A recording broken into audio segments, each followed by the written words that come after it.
guys! Welcome back sa aking channel. So in this video, ituturo ko sa inyo kung paano nga ba mag-cancel ng order dito sa Temu. Ayan, so kung isa ka sa nahihirapan kung paano nga ba i-cancel ang order sa Temu sa bagong app na to, well, panoorin mo ang video na to hanggang sa dulo.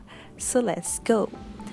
So first step, ay click nga lang natin ang ating mga Temu app. And then, pindutin naman natin itong you or yung account mo, okay? Ayan, dito sa bandang gitna. So, itap lang natin yan. Pagkapindot natin nun, ay lalabas naman itong your orders. So, pindutin lamang natin itong your orders para makita natin yung mga items na gusto natin i-cancel.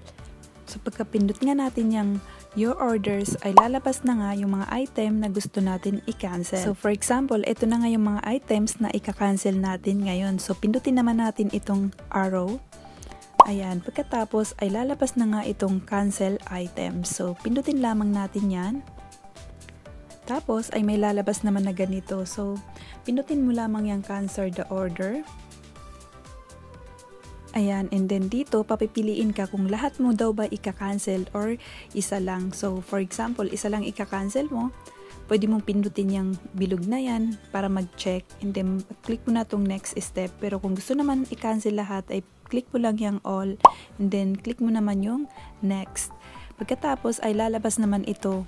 Ayan, pumili ka lang dyan kung ano yung reason kung bakit mo siya ika-cancel.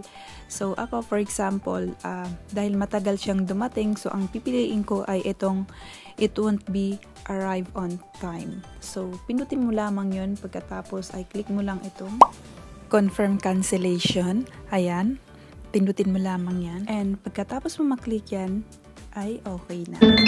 So, ganun lamang kadali guys mag-cancel ng item dito sa Temu. Okay, so I think hanggang dito na lamang. Sana ay may natutunan kayo sa ating video ngayon or sana ay nakatulong ito sa inyo. Please give it a thumbs up kung nagustuhan nyo and subscribe sa aking channel para updated kayo sa iba ko pang i-upload ng mga video dito sa aking channel. Thank you so much for watching!